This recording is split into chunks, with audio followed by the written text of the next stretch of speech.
Nama Singkil itu kalau kita ketik Singkil nggak ada, tapi kalau Singkel itu ada. Singkil itu adalah tempat Syekh Abdul Rauf As-Singkili dan juga Hamzah Bansuri. Banyak intelektual termasuk Wanhar, ya kan, Rahmat Hidayat, ya kan, Munandar, kemudian Munji, ya, kemudian juga Pak Kadis Pendidikan, ya, Pak Khalilullah. Ya. Salah satu yang menjadi kekuatan Singkil juga, kenapa teroris tidak bisa masuk ke Singkil di situ. Padahal pengamat terorisnya sudah datang kemari kan? Ya.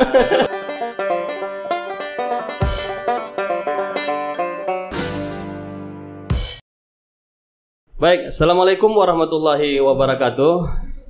Waalaikumsalam warahmatullahi wabarakatuh. Alhamdulillah, luar biasa teman-teman Sinanggal Podcast. Malam ini kita kedatangan tamu yang sangat istimewa, ya, seorang dosen antropologi di Universitas Malikul Saleh, Lok Sumawe. Kemudian juga selaku pengamat teroris, ya. Baik. Alhamdulillah, Pak Al-Haidar. Ya, jadi sebelum kita mulai kita ada tagline ini, Pak. Lolo ate senda kita Mesenanggal. Bahagia hati di sini kita bercerita gitu.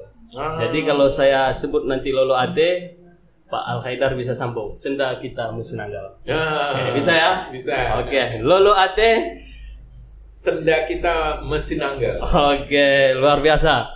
Baik. Jadi kita ingin gali informasi ini, beberapa informasi dari Pak Al-Haidar. Kita berharap penjelasan-penjelasan yang Bapak sampaikan nanti tentang Singkil, ya, bisa menjadi pencerahan bagi konsumsi publik yang mungkin selama ini ya informasinya hanya terbatas bagi kalangan-kalangan elit dan bagi kalangan-kalangan yang tertentu terkait penelitian-penelitian yang hadir di Aceh Singkil ini. Kita ingin tanya, menurut informasi ini yang kami dapatkan, Pak Al-Haidar sudah selama 3 bulan ini di Aceh Singkil ini. Ini ada apa ini gerangan ini? Kan gitu? Yeah. Apakah sudah ada masuk teroris ini di Aceh Singkil atau bagaimana? Alhamdulillah nggak ada ya. Nggak ada ya. Baik, Pak Al-Haidar. Ya. Mendengar kata Aceh Singkil, ya. Pertama sekali apa yang terbenak di pikiran Pak Al-Haidar? Ya, yang terbayang oleh saya itu begitu mendengar Aceh Singkil itu adalah Aceh yang disingkirkan. Oh, ya. Aceh yang dimarginalkan, Aceh yang dimiskinkan, Aceh yang terbuang begitu, yang dijauhkan gitu ya.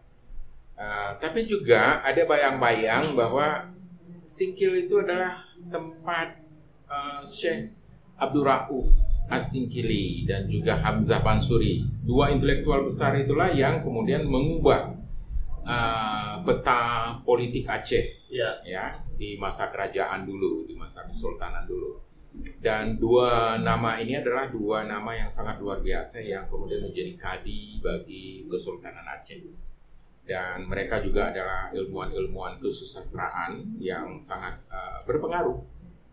Ya, tidak hanya di Aceh tapi juga di Asia Tenggara dan sampai ke ke Timur Tengah. Dan ini adalah tokoh yang sangat luar biasa. Jadi ini kontras. Ya. Jadi tokoh yang sangat luar biasa, intelektual yang sangat dihormati, yang kemudian nama aliasnya yaitu Syekh Kuala, tapi kemudian diterjemahkan menjadi Syekh Kuala. Ya. Itu dipakai sebagai nama universitas terbesar di Aceh, ya, yaitu Universitas Syekh Kuala, USK.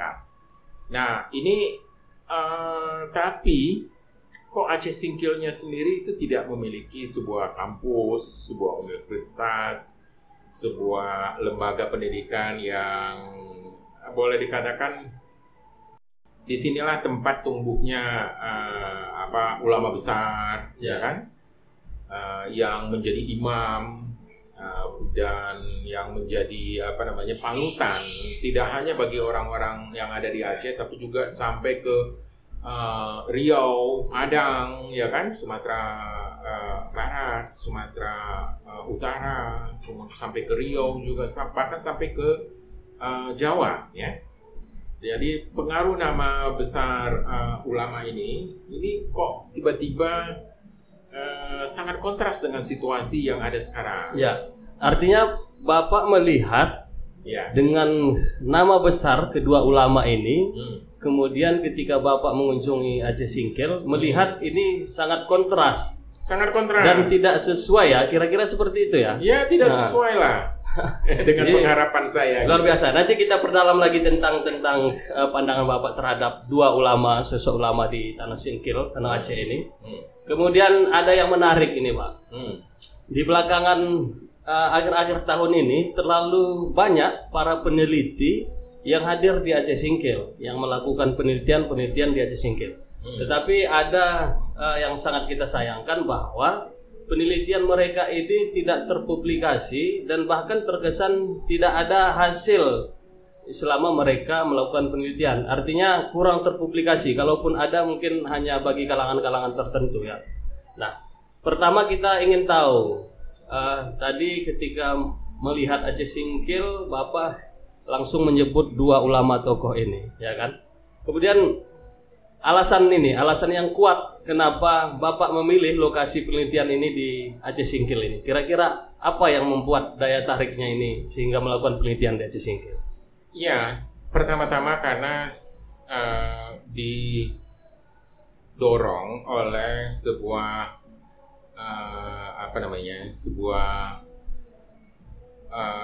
pernyataan umum ya dari banyak orang yang menyatakan bahwa Singkil adalah daerah yang paling termiskin di Aceh. Ya. Dan Aceh adalah yang termiskin di seluruh Sumatera. Ya. Berarti di seluruh Sumatera ini yang paling termiskin adalah Singkil. Gitu.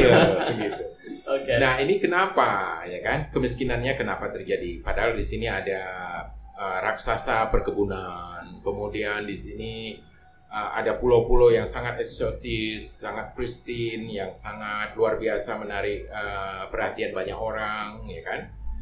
Ternyata memang kendalanya ada di kebijakan, ya, kebijakan di tingkat kabupaten, di tingkat provinsi dan di tingkat nasional.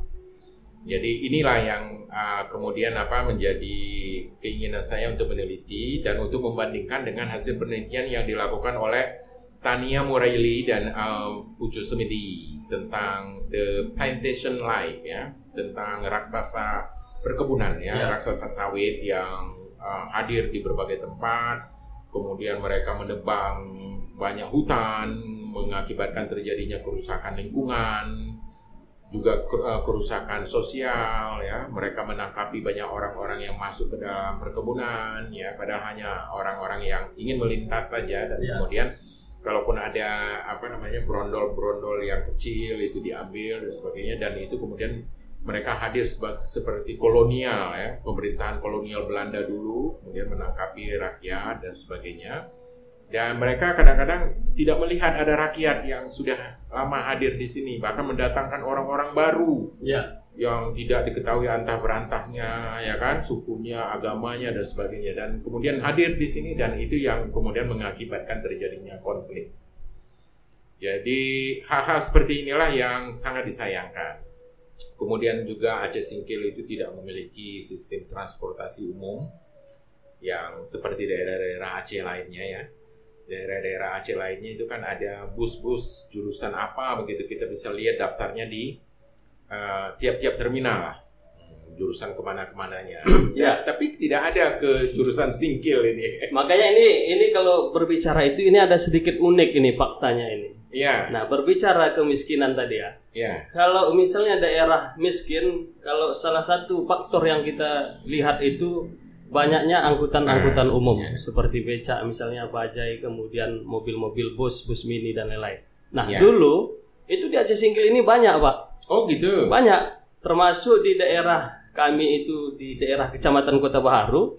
Itu banyak bus-bus mini yang jalur transportasinya Kota Baharu Rimo, Kota Baharu Sebelu Salam. Nah, kemudian seiring perkembangan zaman itu tidak ada lagi. Nah, pertanyaannya kenapa tidak ada? Karena masyarakat sudah memiliki transportasi masing-masing. Motor ya. Punya motor, punya mobil dan lain-lain. Jadi tak perlu lagi angkutan umum. Nah, inilah kehadiran-kehadiran seperti itulah yang menyebabkan salah satu alasan seharusnya Singkil itu tidak miskin gitu. Nah, secara faktor transportasi tadi kita lihat, Ya. dengan tidak banyaknya lagi angkutan umum. Jadi Pak, di masing-masing rumah itu Pak, kadang ada 2, 3. Ini contoh tim ini. Di rumah berapa ada nih sepeda motor ini? Ada 3. Jadi itulah salah satu faktornya mungkin kenapa kemudian tidak banyak lagi transportasi umum gitu. Mungkin ada pandangan yang lain itu terkait mungkin untuk memudahkan para pembeli sistem online, misalnya ada jasa delivery dan lain-lain. Baik, kemudian ini sudah berapa kali ini ke Singkil ini Pak? Ini baru sekali. Baru sekali ya? Sebenarnya dulu pernah lewat saja dalam rangka mencari cengkeh. Iya. Ternyata cengkeh itu sudah tidak lagi di Singkil dan Pulau Banyak, sudah ada, hanya ada di Semelu. Iya. Jadi pada waktu itu saya diminta bantu oleh teman dari Jakarta untuk mencari cengkeh yang katanya banyak di Aceh. Ternyata tadinya juga banyak di Sabang, banyak di daerah-daerah Aceh. Ternyata sudah tidak ada lagi. Mungkin udah dibawa Belanda semua ya. Iya, masih ada di Semelu. Semelu ada. Semelu ya masih banyak ya. Baik. Selama kurang lebih 3 bulan di sini, apa yang Bapak rasakan ini terhadap masyarakat Aceh Singkil, kemudian mungkin ya baik dari sisi kearifan lokalnya dan yang lain-lain lah yang dirasakan selama kurang lebih 3 bulan di Aceh Singkil ini Pak. Ya, saya merasakan keunikan ya. Ya. Aceh Singkil adalah daerah yang paling pluralis, memiliki banyak suku ya. Itu artinya banyak bahasa juga, dan rakyat orang-orang Singkil itu minimal bisa menguasai 3, 4, 5 bahkan 6 bahasa daerah, termasuk bahasa Indonesia. Dan mereka ada konflik di sini, memang konflik keagamaan, tapi yang membuat mereka berkonflik dan kemudian masih rukun karena ada marga. Ya, ikatan marga yang masih membuat mereka itu bisa melintasi ya apa boleh dikatakan itu agama itu berada di lintasan marga itu gitu. Jadi itu yang membuat isu konflik keagamaan itu tidak bisa digoreng dan disulut sebagai potensi untuk kelompok-kelompok tertentu untuk kemudian berusaha mengacaukan Singkil misalnya. Itulah yang salah satu yang menjadi kekuatan Singkil juga. Kenapa teroris tidak bisa masuk ke Singkil di situ? Padahal pengamat terorisnya sudah datang kemari kan? Iya, pengamat terorisnya sudah datang sini dan tidak melihat ada teroris di sini. Baik. Tentu selama kurang lebih 3 bulan ada hal-hal yang menarik lah, hal-hal yang berkesan, ya kan? Mungkin bisa berbagi cerita ini Pak. Selama kurang lebih 3 bulan di sini, hal-hal apa yang menjadi sangat terkesan bagi seorang Al-Haidar gitu? Saya sangat terkesan bahwa ternyata daerah Singkil ini adalah daerah sawit ya. Kemana-mana sawit, kemudian banyak kebun-kebun, sawah-sawah dikonversi menjadi sawit. Dan itu kan membahayakan ketahanan pangan ya bagi masyarakat Singkil sendiri. Dan kemudian yang kedua adalah pulau-pulau yang sangat eksotis ya di Kepulauan Banyak itu. Ternyata masih banyak yang kosong. Betul. Dan tidak ada resortnya. Padahal itu kalau dibuat resort yang cukup nyaman buat turis, itu sangat membantu meningkatkan pendapatan asli daerah PAD ya bagi Pemda. Dan itu sayangnya tidak ada. Kemudian sistem transportasi lautnya juga yang masih belum regulasi, dibuat aturannya dan dibuat rutenya, dibuat ongkosnya, dibuat jadwalnya. Jadi saya kira itu masalah-masalah manajemen kepemerintahan ya, masalah manajemen pembangunan yang saya kira masih sangat bermasalah.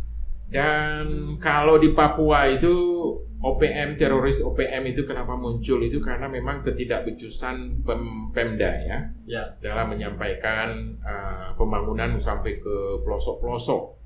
Dan itulah yang membuat orang banyak kecewa dan tidak percaya dengan pemerintah dan pemerintah daerah dan pemerintah pusat. Tapi kalau di Singkil saya melihat bahwa potensi kesalahan Pemda memang ada. Ya. Dan sekarang kelihatannya sudah mulai bangkit untuk berbenah, untuk ada tata kelola yang baik ya di bawah kepemimpinan Pak Martunis ya, sebagai pejabat bupati yang baru sekarang. Dan dia adalah lulusan dari Prancis ya, dari luar negeri, dan punya visi untuk membangun daerah Singkil ini. Jadi minimal dia punya semangat will to improve dalam bahasa Tania Muraili ya. Jadi ada keinginan untuk berubah ya, hasrat untuk berubah itu ada. Jadi yang banyak hal-hal yang kemudian membuat saya menuliskan beberapa policy brief ya. Polisi brief untuk Pak Martunis ya, Pak PJ, agar membuat perubahan-perubahan kecil ya yang sangat signifikan. Dan saya berharap bahwa polisi brief itu yang kemudian saya tulis menjadi sebuah surat yang 5 halaman itu kemudian bisa menjadi awal bagi Pak PJ untuk melakukan perubahan-perubahan yang signifikan di Singkil. Karena itu sangat penting ya, sangat esensial, sangat mendasar. Kalau itu tidak dilakukan, saya takutnya nanti masa jabatannya itu akan habis sia-sia dan dia hanya akan terjebak dalam common bureaucratic error.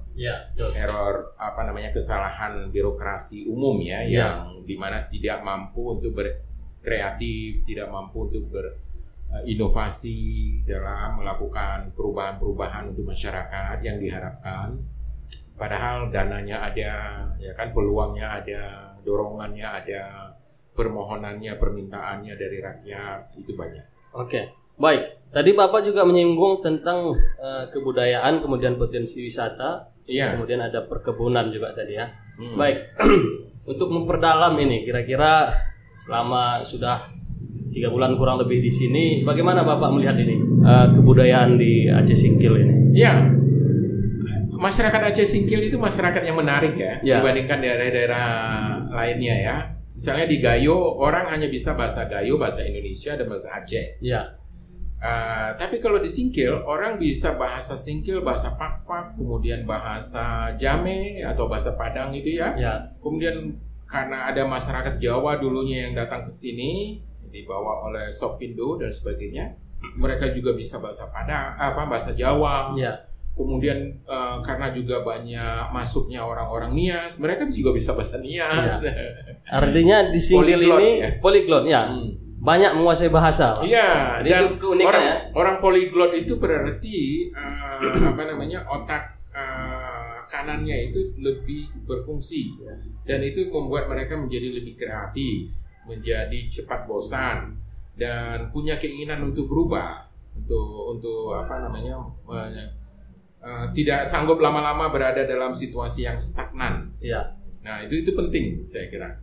Karena itu adalah modal utama secara psikologis mereka untuk mengadakan perubahan.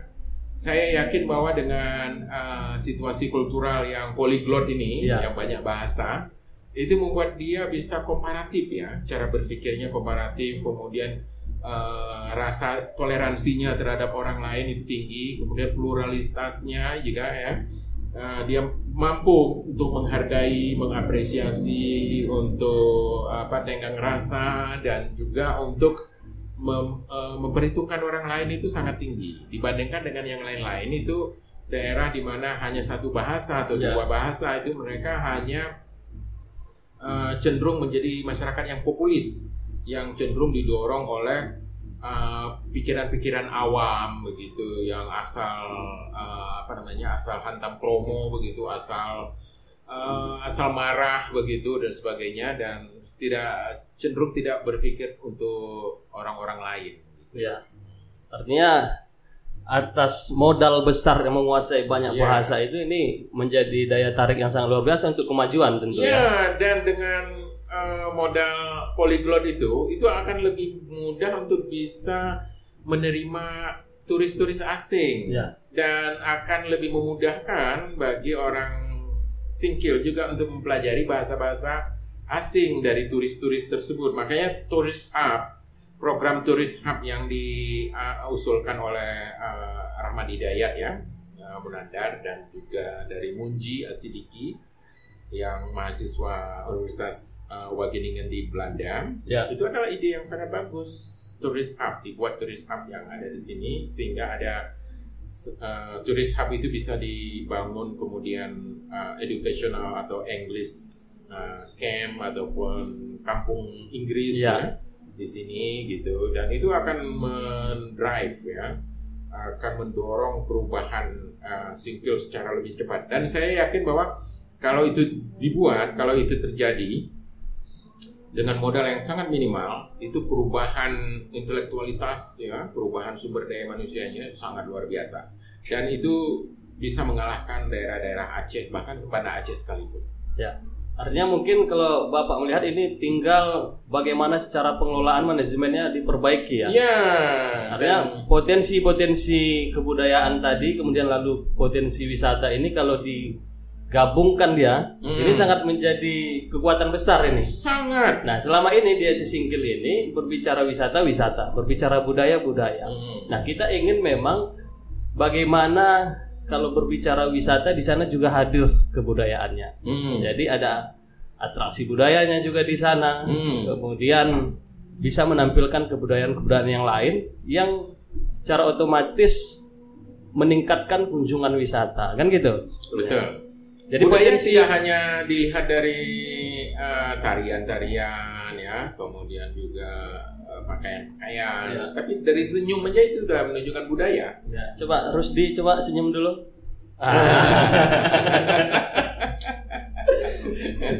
Ya, murah senyum Rusdi ya. Dan boleh dikatakan ini modal besar ya bagi Singkil untuk menyambut perubahan. Makanya di tingkat pemerintahan lokal itu perlu menyediakan suprastrukturnya atau infrastrukturnya ya. Suprastrukturnya sudah ada yang kebudayaan itu tadi. Jadi infrastrukturnya seperti transportasi ya, pembangunan English camp itu, Tourist Hub ya. Kemudian membangun universitas ataupun kampus, itu sangat penting. Masa nama Abdurrauf As-Singkili ataupun Syekh Kuala itu dipakai oleh universitas lain di Banda Aceh gitu. Kenapa di sini nggak ada Universitas Hamzah Fansuri atau Universitas Singkil? Kemudian nama Singkil juga itu eufemisme ya. Seharusnya namanya tetap Singkil. Kalau kita lihat di Leiden ataupun di Den Haag, di arsip-arsipnya itu, nama Singkil itu kalau kita ketik Singkil nggak ada, tapi kalau Singkel itu ada. Artinya memang nama aslinya itu Singkel, atau Singkil. Jadi bukan Singkil. Jadi itu saya kira perlu ya, karena eufemisme atau pelembutan bahasa itu sebenarnya itu bisa menghilangkan keaslian nama-nama daerah itu. Jadi itu perlu diubah oleh Pemda ini. Kira-kira proses itu tadi kita sudah disinggung terkait Singkil dan Singkel gitu ya. Jadi memang di beberapa referensi kita baca itu yang ada Singkel. Itu yang aslinya. Kemudian lalu ada catatan Tom Pires. Tom Pires itu menulis Sinquele, Queen Sinquel, dan Singkel gitu. Nah, jadi menurut proses pemekaran Kabupaten Aceh Singkil dulu kan masuk Aceh Selatan ini Pak. Jadi pada saat itu ada Profesor Samsudin Mahmud, Gubernur Aceh pada saat itu. Beliau juga menyarankan Singkil ini nama kabupatennya itu Kabupaten Singkel. Nah, lalu kemudian masyarakat ini, intelektual yang punya kesadaran pasti begitu bicaranya. Tapi kalau intelektual mediocre, intelektual tukang, itu biasanya cenderung mendengar apa kata Orde Baru lah, melebut-lebutkan. Siap. Jadi menurut Bapak secara lebih untuk mewujudkan identitas itu, memperlihatkan identitas itu, kira-kira antara Aceh Singkil dan Singkel tadi Menurut Bapak yang mana ini yang lebih bagus ini? Singkel. Singkel ya? Ya, singkel itu.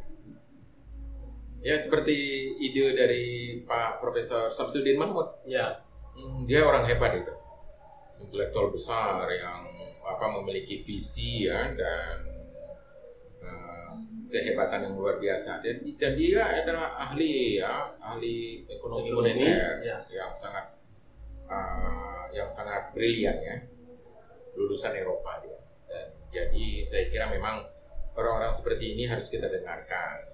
Jangan kita sambil lalu begitu, asal lewat aja gitu. Baik, Pak.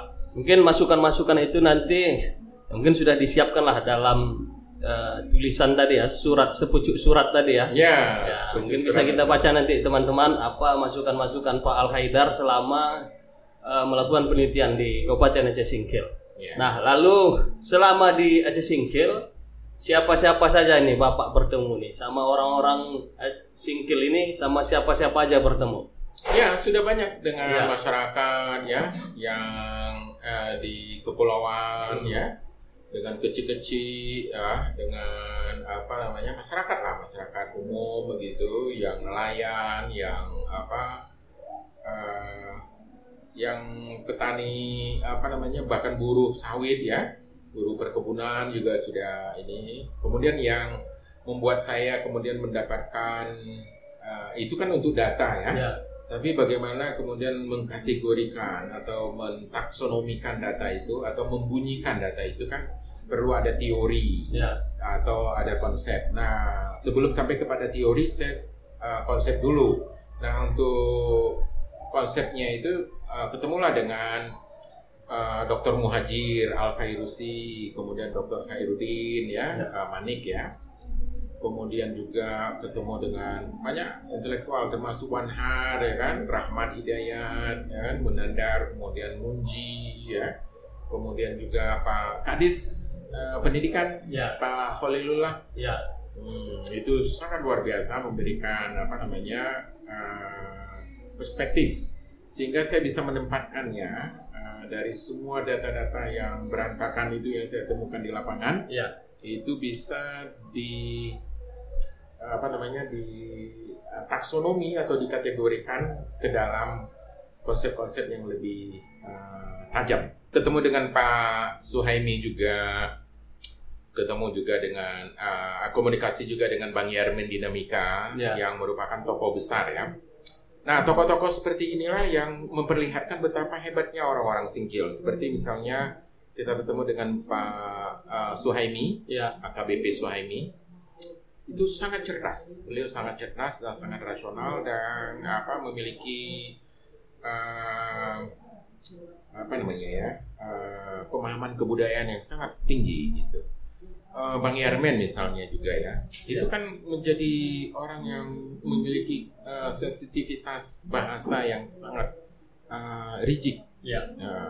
Nah, dia adalah intelektual Aceh yang nggak bisa kita remehkan. Dan dia adalah seorang penulis yang sangat luar biasa. Kalau kita sebut beliau itu bapaknya literasi Aceh itu. Iya, dia bapaknya literasi Aceh. Harus kita tabalkan.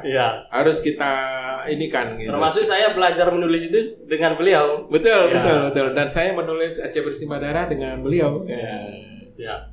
Lalu orang-orang yang Bapak sebutkan tadilah memberikan tambahan-tambahan data untuk memperkuat penelitian ini, Pak ya.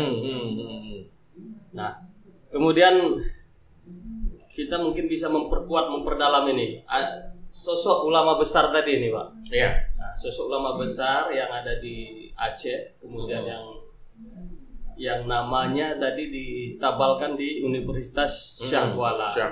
Jadi Bapak juga menyinggung kenapa tidak di Aceh Singkil gitu. Sebetulnya di Aceh Singkil ini sudah ada, tetapi masih sekelas sekolah tinggi gitu. Sekolah tinggi Syekh Abdul Rauf Aceh Singkil sudah ada. Kemudian di Sublu Salam juga ada Sekolah Tinggi Ilmu Tarbiyah Syekh Hamzah Pansuri. Kemudian yang lain-lain juga ditabalkan seperti nama bandara misalnya. Bandara Syekh Hamzah Pansuri. Nah, kemudian kebesaran atau ketokohan dua ulama ini, bagaimana Bapak memandang ini supaya anak-anak Aceh pada umumnya dan khususnya Singkil ini bisa memperdalami.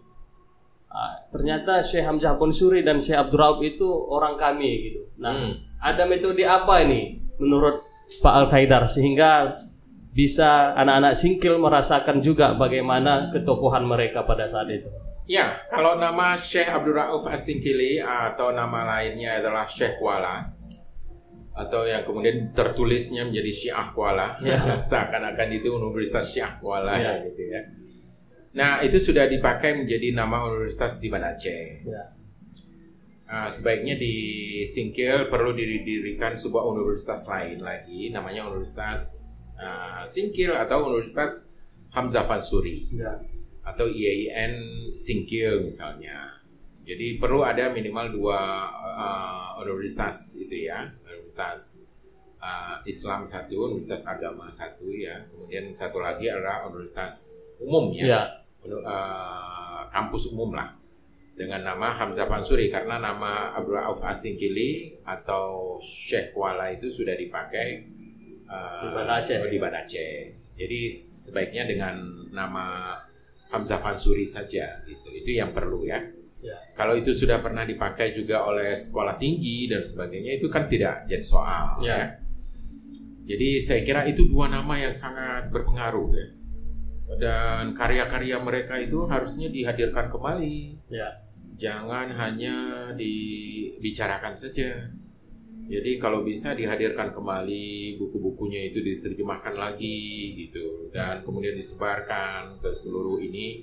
Dan itu mudah-mudahan bisa dihidupkan kembali semua pemikiran-pemikiran beliau ya.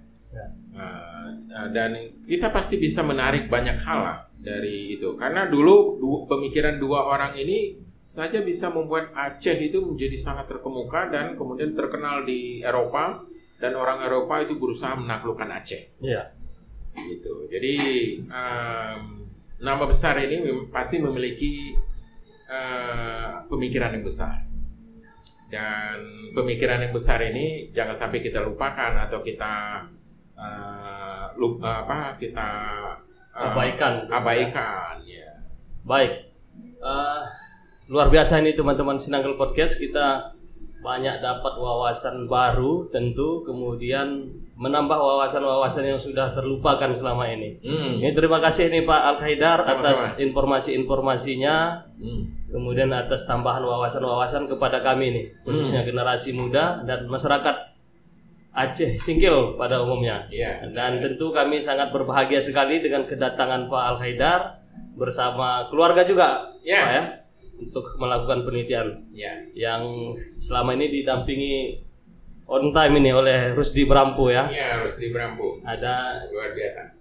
Siapa tadi, Pak Leh ya? Siapa? Pak Lekmin. Lekmin. Luar biasa. Baik Pak, ini kurang lebih kita sudah berbicara sekitar 30 menit. Kita ingin tahu nih closing statement Pak Al-Haidar, mungkin bisa membuat satu kesatuan melihat Aceh Singkil ini. Kemudian kita ingin juga minta bagaimana motivasinya terhadap anak-anak muda generasi milenial Aceh Singkil. Silakan Pak. Aceh Singkil akan bisa berkembang kalau pemerintahnya sebagai motor penggerak utama itu mampu mereduksi kemiskinan dengan cara-cara yang sistematis ya, dengan kebijakan-kebijakan ya, agar Aceh Singkil ini tidak dijajah oleh sistem kolonialisme perkebunan sawit itu, dan supaya jangan terjadi kerusakan lingkungan dan konversi lahan yang semakin membuat ketahanan pangan mereka terancam.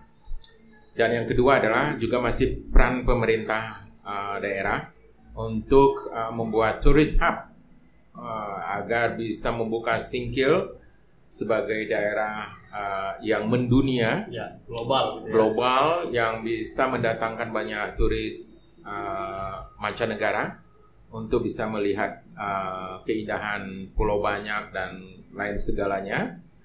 Dan jangan hanya berdiam diri ya untuk melihat kemiskinan dan buaya-buaya yang ada di rawa-rawa ya di sini ya. Karena di darat juga banyak buaya-buaya yang sangat mengancam ini. Yang lebih parah lagi. Yang lebih parah itu yang menggerogoti dana-dana desa ya dengan bimtepnya itu macam-macam itu dengan studi tour macam-macam yang tidak perlu begitu. Dan juga saya berharap bahwa ya selain tourist hub ataupun English camp atau kampung Inggris ya yang harusnya sudah berdiri di Aceh Singkil ini, kalau bisa ya lebih jauh lagi ada Universitas Hamzah Fansuri atau Universitas Singkil. Dan nama Singkil ini yang sudah dilembutkan dari E menjadi I itu bisa dikembalikan kepada nama aslinya. Singkel. Singkel. Baik.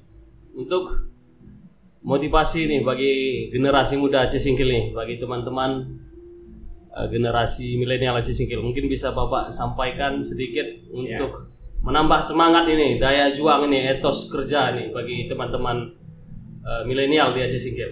Iya, saya yakin melihat dua tokoh Abdul Rauf As-Singkili dan Hamzah Fansuri di masa lalu, kita bisa melihat di masa sekarang ini dengan Bang Yarmen Dinamika dan Bang AKBP Suhaimi. Saya kira dua tokoh besar ini adalah yang sangat bisa membawa pengaruh yang sangat besar bagi perubahan di Singkil. Dan dua tokoh ini adalah tokoh yang memiliki disiplin dan sensitivitas bahasa serta pengetahuan dan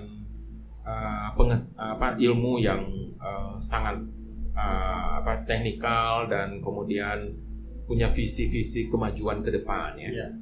Dan saya kira memang ketokohan dua orang yang di masa lalu itu Syekh Abdul Rauf As-Singkili dan Hamzah Fansuri, kemudian di masa sekarang ini ada di ketokohan Bang AKBP Suhaimi dan juga Bang Yarmen Dinamika. Ini bukan main-main. Dua orang ini harusnya bisa menjadi, ya kalau Bang Yarmen Dinamika jadi bapak literasi Aceh, saya kira Bang Suhaimi juga bisa menjadi bapak penggerak kemajuan industri ya, industrialisasi di Aceh. Dan itu sangat penting. Jadi ini dua tokoh ini tidak bisa kita abaikan begitu saja. Jadi harus kita ambil banyak pelajaran ya. Dan kita berharap dua tokoh ini kemudian kalau bisa nanti maju sebagai calon-calon bupati Aceh Singkil lah. Karena kalau dipimpin oleh dua orang ini saya yakin sekali ini luar biasa ya. Akan lebih maju dari Aceh, daripada Aceh bahkan ini Singkil ini. Baik, terima kasih. Tentu dua tokoh yang Bapak sebutkan tadi bisa menjadi motivasi lah bagi generasi-generasi penerus di Aceh Singkil ini, Pak ya. Baik, terima kasih Pak Al-Haidar atas kesempatannya, atas waktunya, sempat menyempatkan waktunya untuk di Sinanggal Podcast ini. Terima kasih Pak. Semoga lain waktu kita bisa berjumpa lagi, tentu di momen-momen yang lain. Mungkin bisa berjumpa di Banda Aceh atau di tempat-tempat yang lain nantinya. Baik, terima kasih Pak. Kita akhiri Lolo Ate Senda kita Mesinanggal. Baik, terima kasih. Assalamualaikum warahmatullahi wabarakatuh.